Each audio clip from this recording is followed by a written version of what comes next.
welcome once again back to Capri's Social Network, aka Cap Social Network. So, as of lately, I've been wondering. Well, for the past few days, this has been lingering on my mind, pertaining to most African American women's bad choices in picking the wrong kind of partners.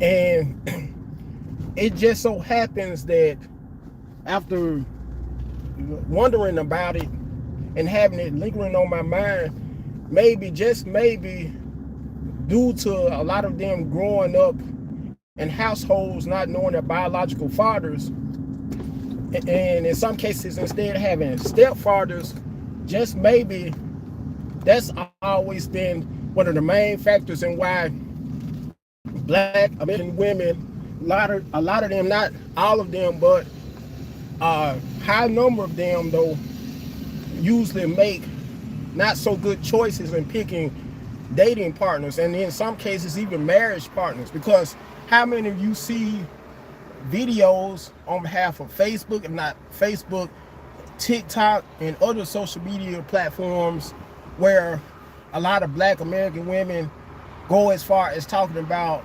how they need them a hood dude, which is a substitute of saying the other term, a hood N-word, which is a contradiction of terms, judging from my perspective.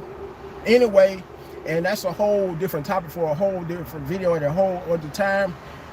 Once again, maybe the main reason why so many African American women, especially most modern day and younger African American women that are under 35, as a matter of fact, I raised the age bracket more higher than that, much more higher than that, because you have African American females that are old as 40, old enough for the most part to be practically grandmothers, that still are going for dysfunctional and toxic men.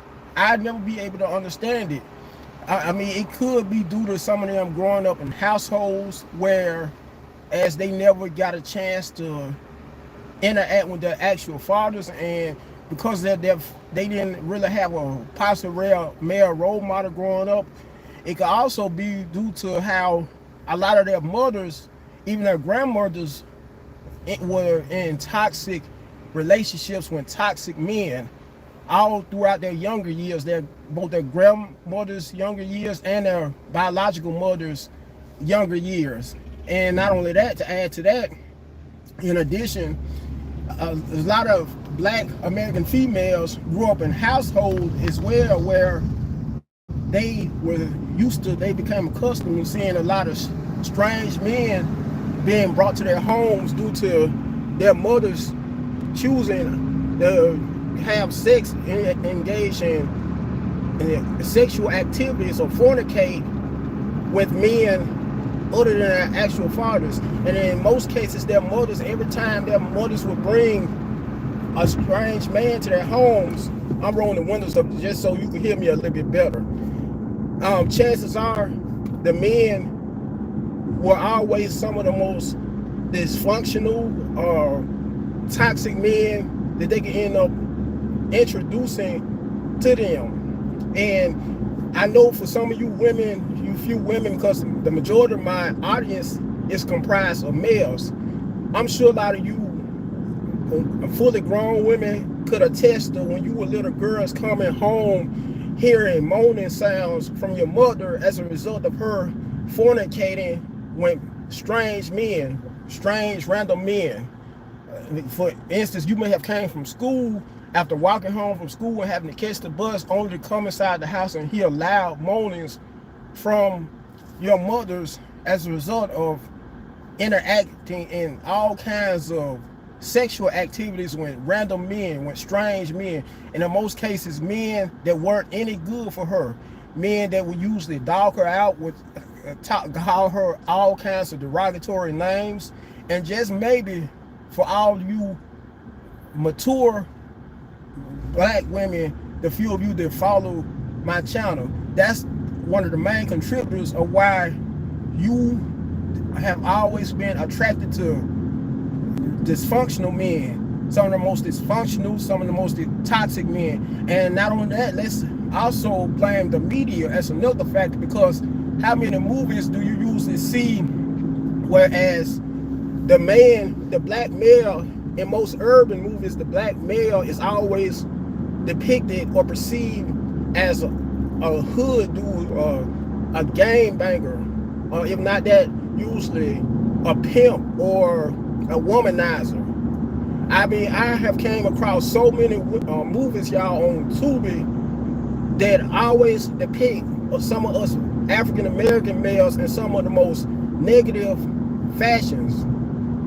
I don't know what it is about us, the reason why we're always the most poorly and misrepresented group of males on the planet out of all the other groups. But every time you come across an urban movie, even if it's a urban movie from way back in the days, from way back in the 70s, if you pay close attention to those movies depicted black American males in some of the most degrading or dysfunctional fashions, I guess you could say. Because most of those movies from way back in the 70s always had the black guys, the black actors represented as pimps, as drug pushers or dope pushers. Tell me whether I'm right or wrong. And I thank you for you two people who have joined the chat, the live chat. I really appreciate that.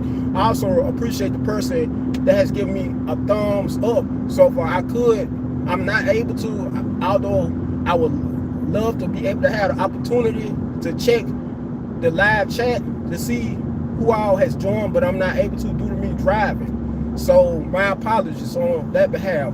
Once again, I want to, because I can't help but to keep on having it lingering in my mind. And I can give you guys another example of how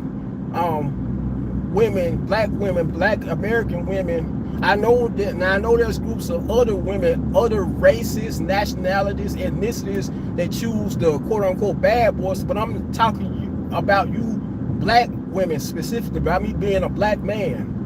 Fuck all the other races and ethnicities. I'm addressing y'all, whether y'all like it or not. Because for one, y'all may not like or agree with where I'm coming from, but a lot of y'all hate to be held accountable. A lot of you black American women, because you hate being able to deal with the truth. As that old saying, an old adage goes, the truth hurts. That's why some of you have lashed out at me or may have said things, unpleasant things in the comment sections or some of my prior videos, because you hate hearing the truth. You hate being held accountable.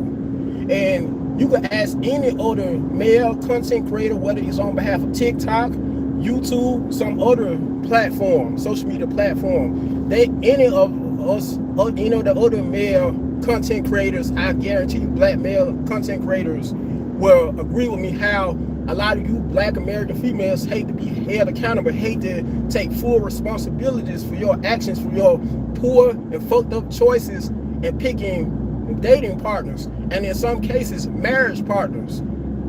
I mean, anyway, I wanted to talk about how I was on a job a few days ago, a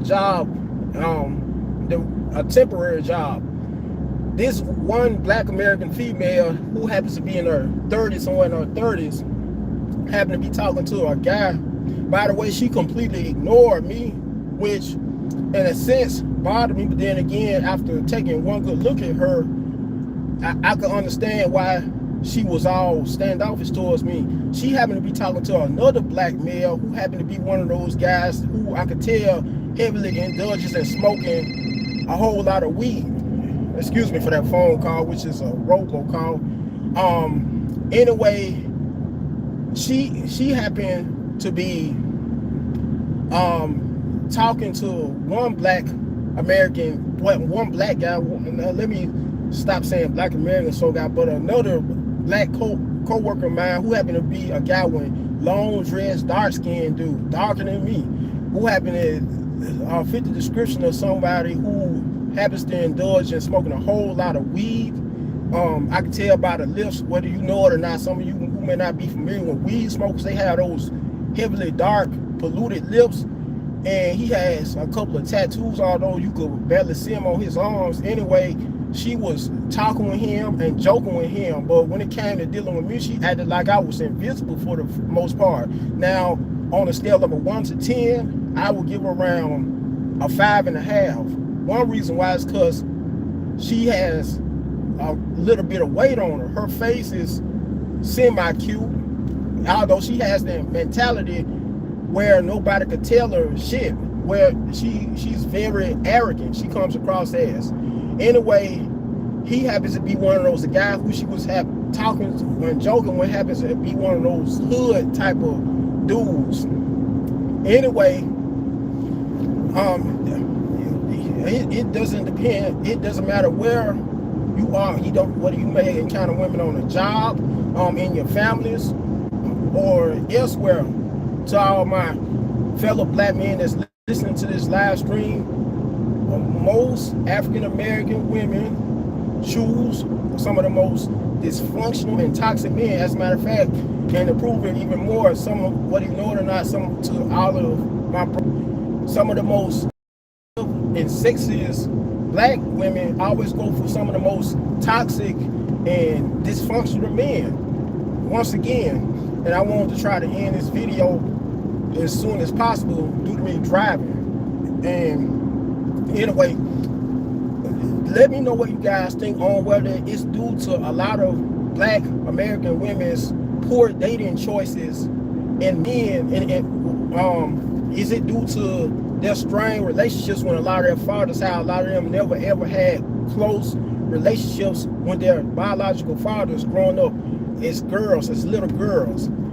Or could it also be due to how a lot of them may have had mothers that had boyfriends that they may have left them home alone with, who happened to molest them as well? Because I'm going to call a spade and address the elephant. Excuse me.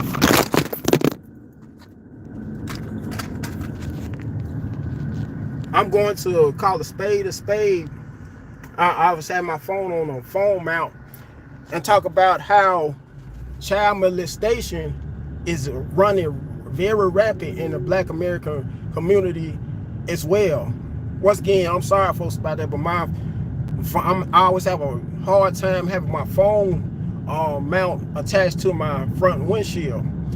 Anyway, furthermore, I want you guys to first and foremost like the video, comment right down below, share the video, and my channel, Capri Social Network, at Capri Social Network 1261. That's my handle. Last but not least, subscribe to the channel. Goodbye, guys.